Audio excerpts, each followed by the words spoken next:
Bismillahirrahmanirrahim. Assalamualaikum warahmatullahi wabarakatuh. Alhamdulillahilladzi khalaqal insan fi ahsani taqwim. Asyhadu an la ilaha illallah wahdahu la syarikalah wa asyhadu anna Muhammadan abduhu wa rasuluh sallallahu alaihi wasallam.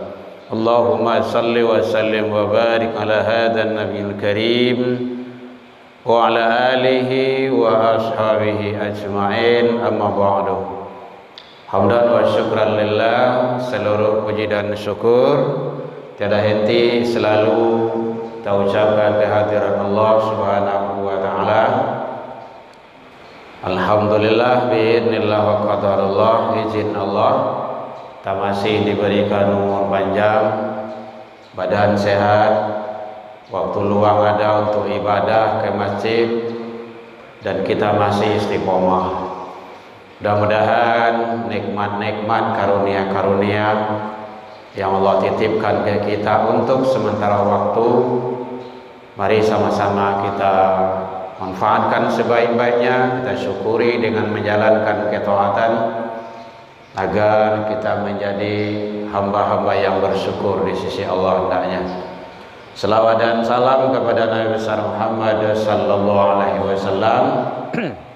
Allahumma shalli ala Muhammad wa ala ali Muhammad. Bapak Ibu pengurus Masjid An-Nur yang sama kita hormati, Bapak Ibu tokoh masyarakat, tokoh agama, tokoh pendidikan, hadirin kaum muslimin, anak-anak kita, para generasi muda, para remaja putra. Biasanya putrinya ada tuh, mungkin lagi halangan semuanya, atau memang putra saja. Yang penting kita jangan sampai tidak ke masjid. Jauh dakiknya itu kondisional, karena ibadah di masjid, ibadah jamaah itu jauh lebih afdal, lebih utama. Kemudian ada kebiasaan baik yang kita biasakan di sini, suku bersalaman. Yang laki-laki, yang perempuan tidak tahulah, tapi yang laki-laki kadang sebelum sholat, kadang sudah sholat, itu bagus. Yang tidak boleh dalam sholat salaman itu tidak boleh.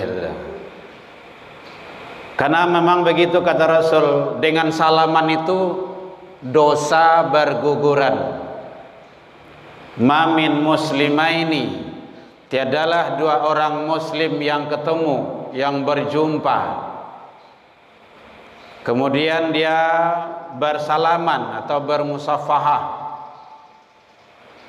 maka kata Rasul, illa kecuali ghufiralahu, dia mendapat ampunan. Nah, jadi tak kalah dia bersalaman itu dosanya berguguran. Atau hebatnya bersalaman itu. Nah, tentu laki sama laki, perempuan sama perempuan, nah gitu. Cara yang mahramnya. Jadi itu adalah kebiasaan baik, bagus, dibudayakan terus. Yang penting kita tidak bersalaman dalam sholat, nah gitu. Dalam sholat ya tidak boleh. Tapi kalau sebelum sholat, di luar sholat, siap ketemu atau setiap kejumpa, nah itu hukumnya adalah sangat baik sekali. Itu hadisnya itu. Tiadalah dua orang muslim yang ketemu kemudian dia falyatafassahu bil musafahah, bersalaman, illa kecuali dia ghufira lahu, mendapat ampunan, dosanya berguguran, hatta yatafarraqa, sampai dia berpisah. Itu kan hebatnya tuh. Bapak Ibu hadirin kaum muslimin rahimakumullah. Kini sudah 27 Syawal, 27 28, 29. Hari Jumat habis nanti Syawal. Alhamdulillahirabbil alamin bagi Bapak Ibu yang sudah puasa Syawal. Mudah-mudahan Allah memberikan balasan yang sangat luar biasa dengan pahala sama dengan puasa 1 tahun penuh. Jadi makanya sangat penting. Anak-anak Bapak yang laki-laki, coba angkat tangan yang lagi puasa Syawal. Anak mari. 1. Oh enggak ada. 1 aja. Masya Allah. Kenapa enggak diajak temannya? Enggak mau. Tuh bagus itu. Yang jelek awak tugas awak ngajak dulu. Mau enggak mau itu enggak tugas awak tu dah. Bersyukurlah antum. Alhamdulillah. Berarti antum adalah pemenangnya. Man sama Ramadana, sia yang puasa Ramadan, thumma atsbahu sita min Syawal, kemudian dia puasa 6 bulan Syawal, faka'annama shaimud dhahri, dia mendapat pahala bagaikan dia puasa 1 tahun penuh. Kan luar biasa tu. Lai bajak kawan tu. Lai ni ndak muah dah. Ndak wae tu dah. Nan jadi tugas awak udah pahala puasa dapat, pahala ngajak dapat juga. Ndak mau, itu ndak tugas kita lagi tu. Ya. Jadi biasakan terus. Kalau belum nanti biasakan puasa Senin Khamis. Apalagi kalau di pondok-pondok itu dia serama-serama itu sangat mudah itu. Puasa itu ibadah itu. Kan tinggal komando selanya itu. Masjid itu kan. Puasa gitu. Alhamdulillah bagi Bapak Ibu yang belum puasa Syawal, berdoa saja untuk tahun yang akan datang. Mudah-mudahan umur panjang. Karena kalau kini tidak ada lagi. Kalau besok mulai tidak ada lagi, tidak cukup. Karena dia 6 hari.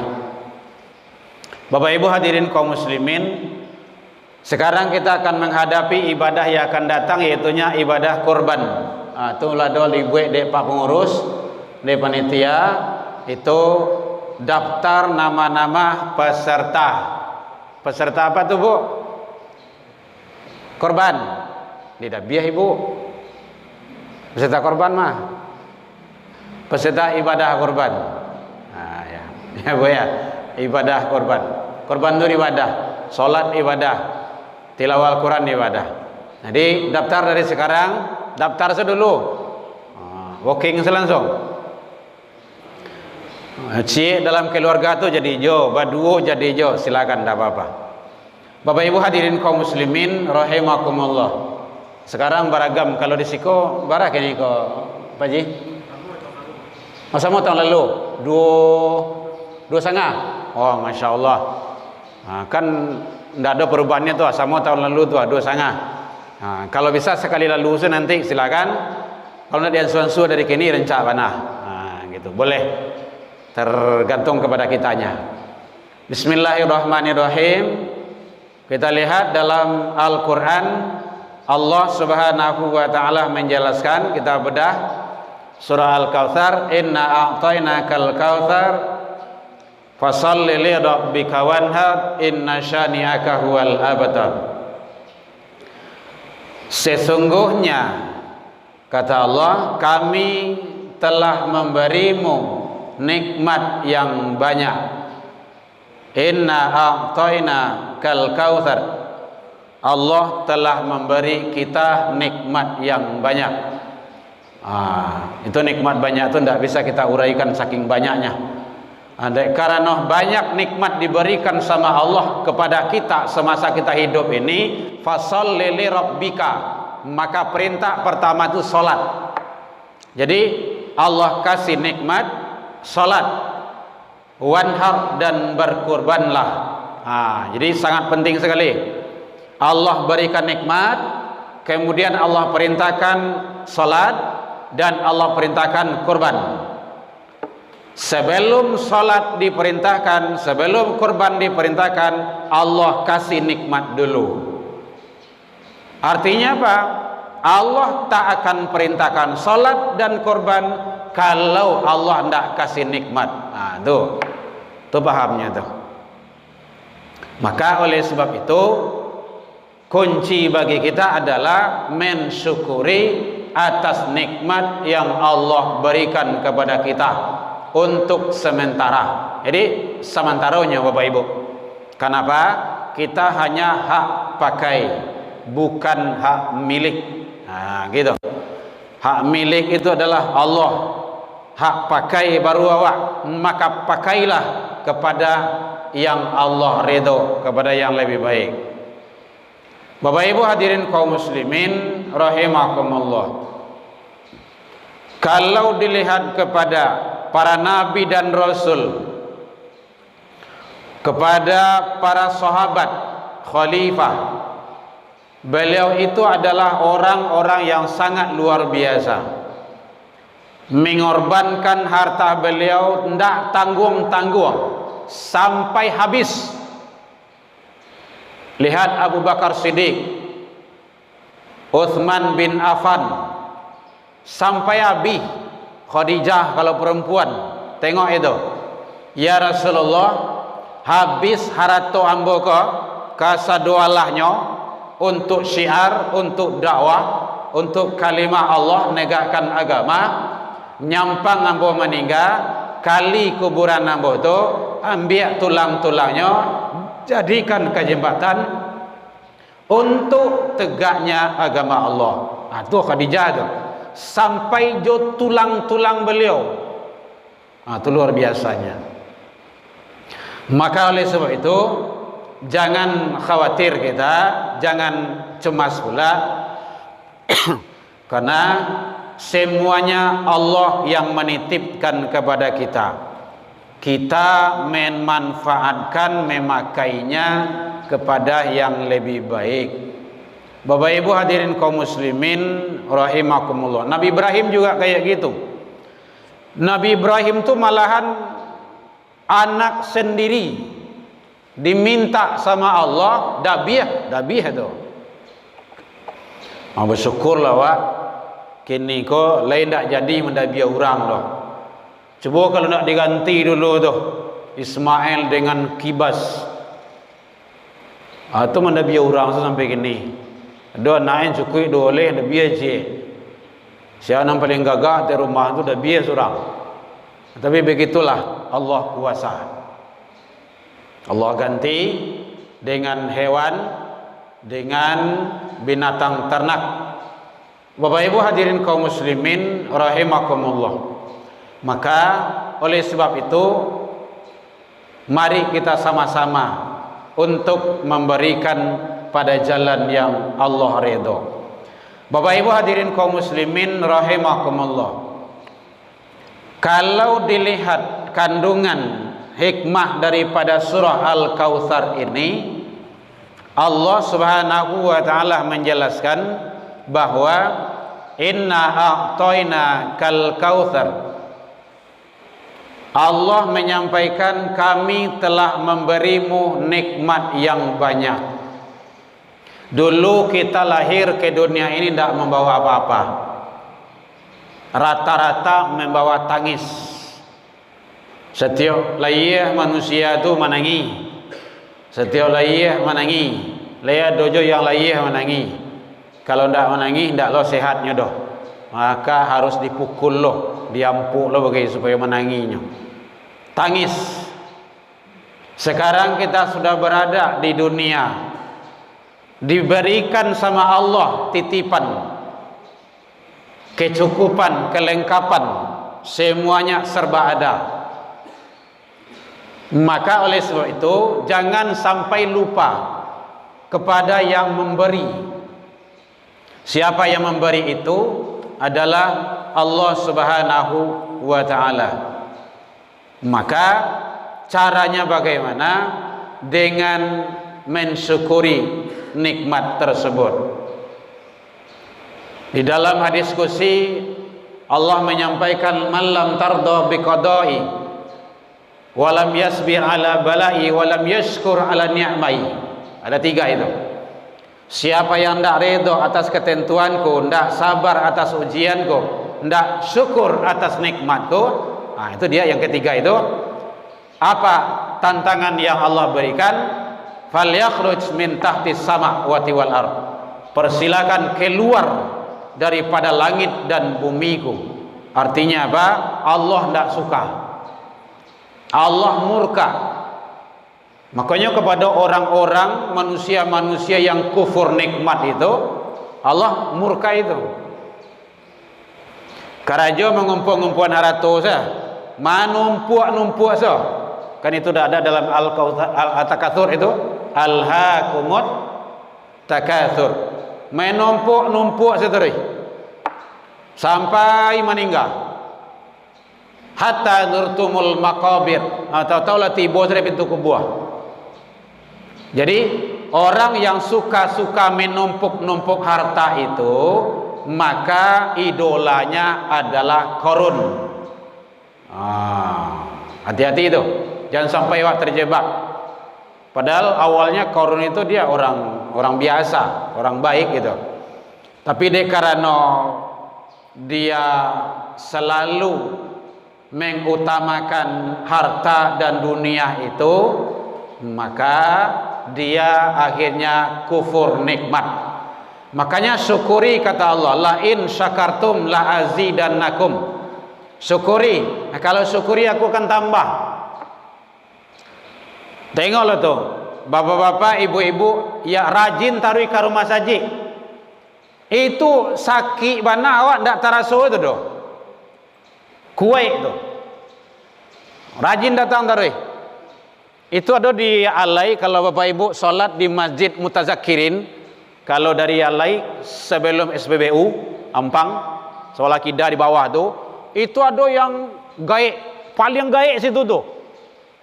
Beliau dosen UIN, dosen YIN dulu, kalau kini UIN. Dr. Andes Haji Afni Lajid. Udah bongkok. Alun azan beliau tiba. Hari Jumat itu tuh jam 2 wale, setengah 2 wale lewat tiba tuh. Ala payah berjalan tuh. Gak mau diantarkan. Mata masih tarang. Tapi telingoh lah mulai jarang. Tapi nak mata masih nampak tuh. Luar biasa. Itu hebatnya tuh. Duduk bila ndak bisa lagi, harus menyandar duduk. Kalau ndak takut lek saya belakang langsung. Udah 90 lebih. Berapa tuh? Begitu. Masih kuat beliau. Beliau pelihara terus jamaah itu. Masya Allah. Hebat, luar biasa. Beliau dosen tarbiyah. Karena mau tinggal situ dulu di Mutazakirin. Kemarin ketemu sama beliau. Waduh. Masya Allah. Nampak di beliau. Padahal udah sekian puluh tahun kita pisah dengan beliau tuh. Masih ingat beliau tuh. Yang tinggal siko dulu ya. Iya Pak Jiz. Karena telinga beliau malah boleh. Tapi yang jelas intinya adalah beliau tidak pernah tinggal jamaah. Luar biasa. Itu dalam rangka mensyukuri nikmat Allah. Iko sakit saya kapalo saya kata malih ke rumah saji. Makanya hati-hati jangan sampai kita terjebak ke dalam orang-orang yang kufur nikmat. Makanya Allah berikan la in syakartum la azidanakum, ada ziyadah. Keinginan untuk beribadah itu sangat tinggi. Taruh, pelihara terus. Pelihara terus. Awala in kafartum inna azabil syadid. Kalau kamu kufuri, kata Allah, ingat azabku sangat pedih. Bapak Ibu hadirin kaum muslimin, makanya dalam Al-Quran surah Al-Munafikun contohnya Allah menyampaikan ayat 9, ya ayyuhalladzina amanu. Ini ayat ini sering dibacakan oleh imam kita itu, oleh ustaz. La tulhikum amwalukum wala auladukum an zikrillah. Hai orang-orang yang beriman, jangan gara-gara harato, jangan gara-gara anak, engkau itu adalah lalai dari mengingat Allah. Yang dua faktor kok paling ngaco membuat awak lalai, Bapak Ibu. Kau ndak gara-gara anak, gara cucu, ndak gara-gara harato. Tak boleh acok tu. Tak sangkui-sangkui awak dia buat bagi. Makanya jangan sampai itu menjadikan lalai, kata Allah. Karena siapa yang berbuat seperti itu, itulah orang-orang yang sangat merugi. Makasih Ustaz sering membacakan ayat itu dalam solat. Artinya kita selalu diingatkan, jangan sampai gara anak, jangan sampai gara harato awak itu lalai solat, lalai jamaah. Hanya itu. Bandak kau masaji, niam, ngasuah. Kalau kadang anak aku mana sih cucu. Sudah cucu siale. Cici, siap cici. Bilo ketua awak untuk ke rumah saji. Ndak boleh. Cucu tu ndak wajib awak doh. Cucu tu yang wajib ayah doh, mandi doh. Ndak awak lah doh. Bilo awak kakak kanu oleh ibadah. Jangan. Ini Allah sampaikan dalam Al-Quran. Surah Al-Munafikun itu ayat 9. Jangan gara-gara harato, jangan gara-gara anak. Harato tu paling acok tu. Kadang kau sedang menanggung, aduh saya. Bapak Ibu hadirin kaum muslimin rahimakumullah. Maka kita pelihara selalu ibadah kita, karena habis Ramadan itu setelah Lebaran yang sering terabaikan oleh manusia kembali, satu solat. Dulu di Ramadan bajago wana solat tu. Oi, rajin solat di Ramadan. Lah sudah Ramadan bawa alik lah parangai itu boleh lama lese. Kadang lah solat di jong-jong waktu. Kadang solat antar iklan lah bagi. Kadang solat kilat je. Kalau kampung namanya coto ayam namanya itu. Itu. 2 minit selesai. Tak boleh. Dulu di Ramadan jamaah tu dipelihara mana? Habis Ramadan ndak nampak masjid lah dah. Pada di Ramadan dulu suuk sedang naik berbuku tu, sedang naik tanggung mana? Ustaz azan masjid. Walaupun kadang dengan mengerutu bagai bertinggan tu. Datang ke rumah masjid pingin apa tu? Kaja jamaah tu. Habis Ramadan lah baliklah ke habitat balik. Pelihara, awaklah dididik, lah dibimbing, sudah dibina, sudah dibiasakan 1 bulan penuh di Ramadan.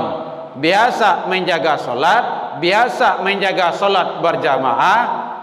Kebaikan itu dilanjutkan di Syawal dan bulan-bulan lainnya. Syawal itu maknanya peningkatan, meningkik seharusnya. Seharusnya rajin panuah masjid kau balik sama dengan Ramadan dulu setidaknya. Jadi mari kita introspeksi diri kita dalam hal ibadah, karena kadang-kadang ibadah itu ibadah musiman saja. Bah kok musiman itu musim Ramadan tiba atau ramai. Habis Ramadan lah hilang lo balik. Tinggal rumah saja. Jangan sampai seperti itu. Padahal ibadah solat itu adalah, walaupun kita hidup lama sampai mungkin ratusan tahun, tidak ada artinya kalau tak solat. Lai solat kalau tak jamaah, ini sangat-sangat merugikan. Nyolai solat tapi tidak jamaah tu rugi itu. Apalagi kalau tidak solat. Bukan rugi, celaka itu namanya itu. Kenapa? Karena solat jamaah itu adalah memberikan nilai lebih kepada kita. Jamaah itu banyak manfaatnya. Habis solat awak bersalaman. Quran tidak tahu menjadi tahu. Silaturahim kita, ukhuwah kita tetap terjalin. Makin kuat kita lagi. Maka penting jamaah itu. Di samping pahala-pahala jamaah yang Allah siapkan adalah sangat sangat besar sekali. Bapak Ibu hadirin kaum muslimin rahimakumullah. Makanya jangan sampai ibadah salat ditinggalkan dan diabaikan. Kenapa? Karena Allah telah berikan nikmat yang begitu banyak kepada kita. Bapak Ibu, coba bayangkan awak mato lai sempurna, talingo sempurna, tangan kaki sempurna, lengkap sadonyo. Kadang ada kawan awak mato indak mancalia, tapi dia itu hafiz Quran. Awak nyalang kedua-duanya, membaca Al-Quran saya payah. Itu tanda tidak mensyukuri nikmat itu. Jadi penting. Jadi oleh sebab itu, karena semua nikmat baik yang di dalam diri ataupun di luar diri itu adalah titipan Allah. Suatu saat pasti akan diambil. Kini saya mulai diambil cie-cie.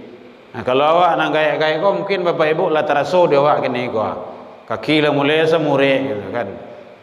Lama mungkin duduk kau lah sakit lo. Lama tagak kau lah sakit lo.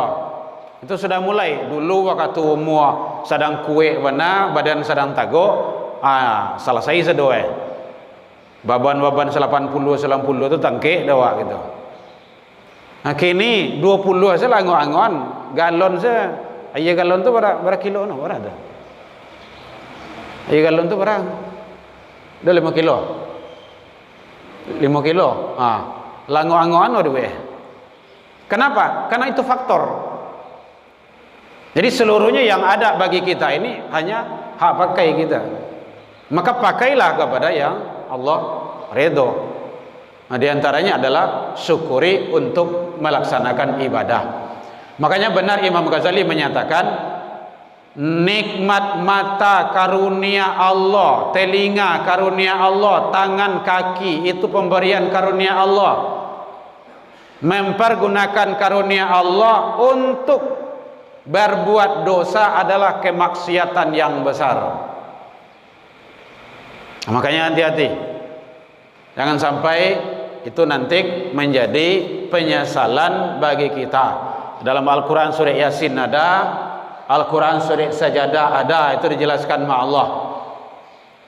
Kalau dalam Al-Quran surah Yasin apa disampaikan oleh Allah? Bahwa al-yawma nakhtimu ala afwahihim wa tukallimuna aydihim wa tashhadu arjuluhum. Nanti mulut-mulut manusia itu akan dikunci, digembok. Tangan-tangannya akan bicara, kaki-kakinya akan menjadi saksi. Tidak lepas.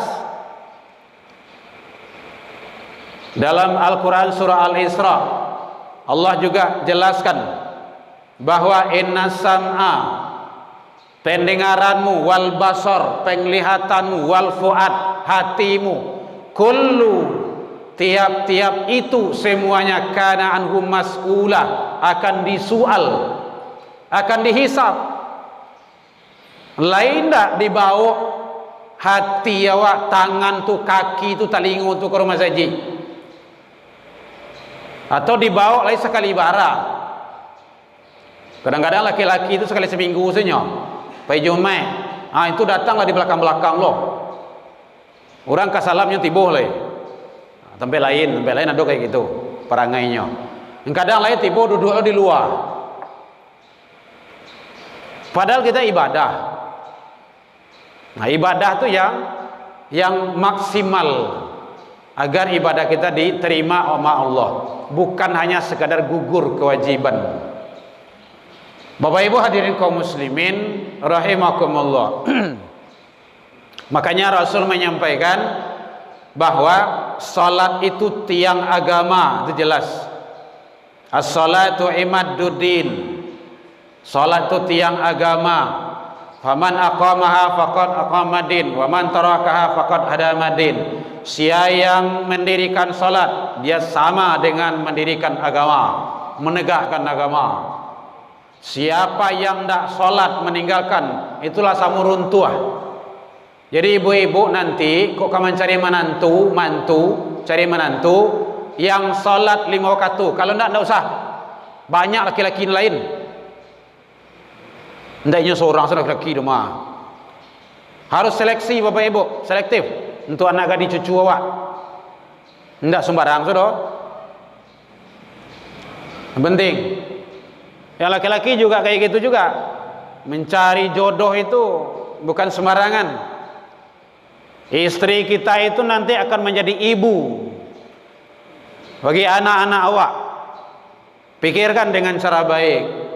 Bukan hanya sekadar lah wa bini Allah tuh, enggak.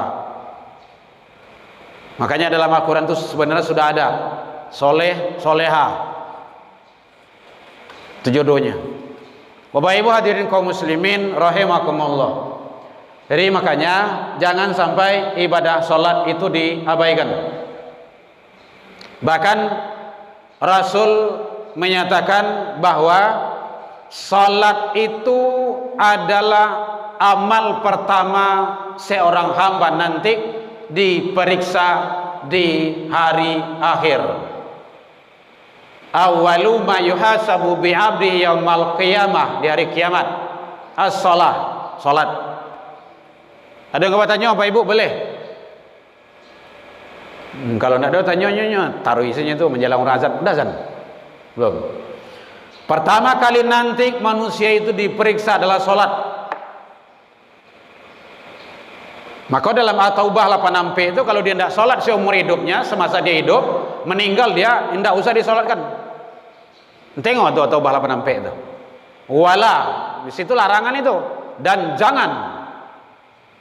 Ada wow, kemudian larang, jangan, gitu. Atau bala penampe. Bapak Ibu hadirin kaum muslimin, jangan solatkan dia mayat ini ala hadim matan abada. Apabila dia meninggal, wala takum ala qabrihi. Yang kedua, jangan tagak di atas kuburannya. Mau itu mana? Allah marah. Tidak boleh solatkan.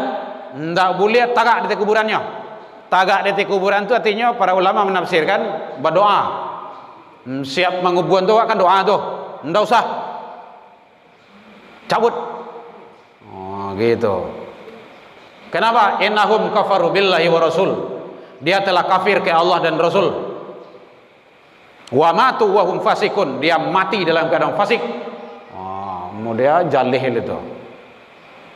Ini kalau ada yang tidak sholat seumur hidupnya, meninggal dia tidak usah sholat kan, tidak ada. Keluarganya kan ada, sholat aja di keluarganya. Jadi oleh sebab itu Bapak Ibu hadirin kaum muslimin, begitu itu Allah yang menyampaikan tadi. Kalau Rasul bahwa pertama kali nanti manusia itu diperiksa di hari kiamat adalah sholat.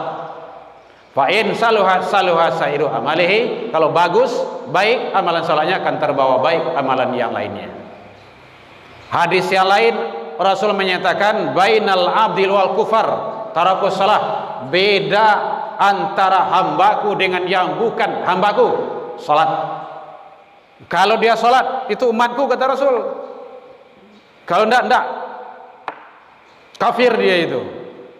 Jadi tidak usah alergi pula dengan kata-kata kafir itu.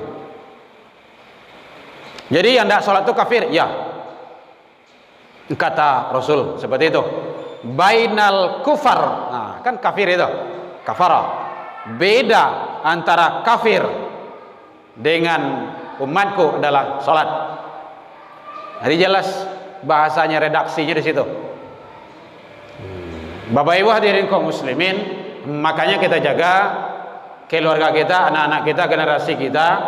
Nah, ini terutama kepada pembina-pembina pondok, pembina-pembina asrama, itu sangat penting sekali anak-anak itu, para remaja, para anak-anak kita itu diarahkan, karena dia masa dalam proses pendidikan dan pembinaan.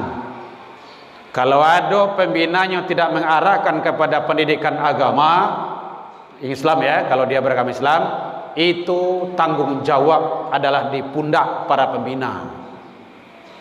Jadi kalau ada yang tidak sholat, berarti pembinanya nanti akan dihisap. Kenapa? Tidak dibimbing, tidak dibiasuan.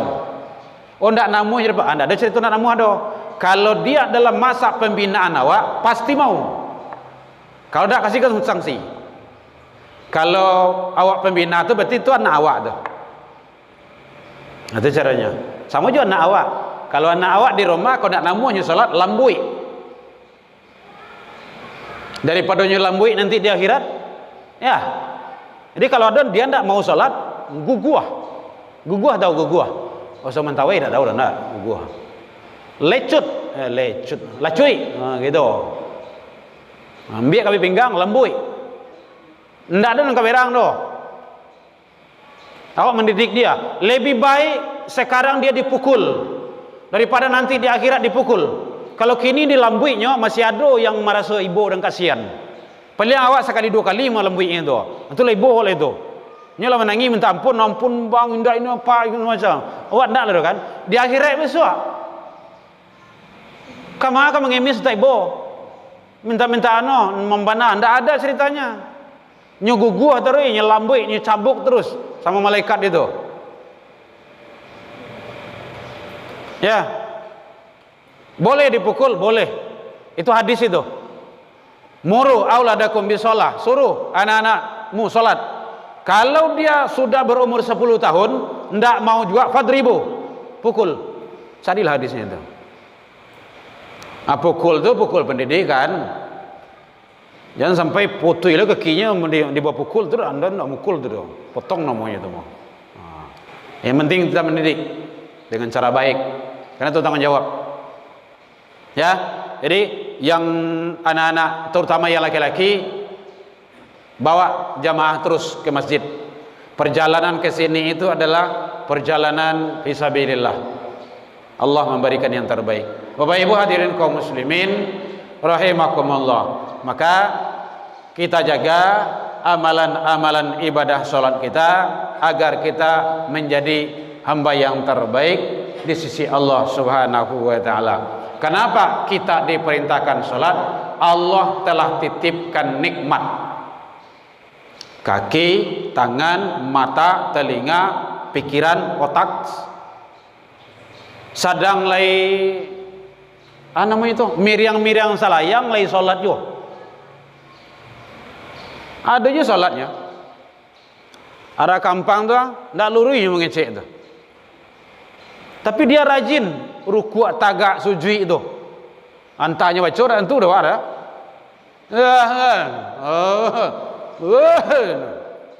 Ada. Tidak sempurna dia itu secara manusia utuh itu. Tapi dia tidak lupa kepada Tuhannya. Awak sempurna, total, barasiah, mata, talingo, tangan, kaki, pikiran. Hendaknya mensyukuri nikmat itu. Bara zalimnya awak namanya itu. Pas orang azan. Baik Bapak Ibu, mudah-mudahan Allah ridho kepada kita bersama, karena ini adalah akhir dari Syawal sepertinya. Jumat besok itu sudah akhir Syawal. Karena dalam suasana Syawal, saya atas nama pribadi dan keluarga mengucapkan taqabbalallahu minni wa minna wa minkum, taqabbal ya karim. Mohon maaf lahir dan batin atas kealfan, kekilapan selama ini. Mudah-mudahan ibadah kita diterima oleh Allah Subhanahu wa taala hendaknya. Boleh dimaafkan Bapak Ibu hadirin. Alhamdulillah. Dan juga kita doakan anak-anak kita, semoga anak-anak kita, cucu-cucu kita tetap istiqomah dalam menjalankan ketaatan dan kebaikan di sisi Allah Subhanahu wa taala. Dan tolong doakan Bapak Ibu, anak ambo, cucu Bapak Ibu. Sekarang dia di Mesir sudah 2 orang. Dia kan agak dekat dengan sekarang bergejolak di sana itu antara Iran, Israel dan Amerika. Tapi katanya alhamdulillah insyaallah aman boyas, lain dah ada. Cuma tak kala antara Israel dengan apa dulu, dengan apa Iran dulu, yo nampak dia lewat rudal itu Pak Haji. Tapi jauh. Insyaallah mudah-mudahan Allah memberikan ketenangan dan kemenangan terhadap umat yang mengaku tauhid kepada Allah Subhanahu wa taala. Demikian saja, alaikum minkum ila liqa fastabiqul khairat wabillahi taufiq wal hidayah. Wassalamualaikum warahmatullahi wabarakatuh.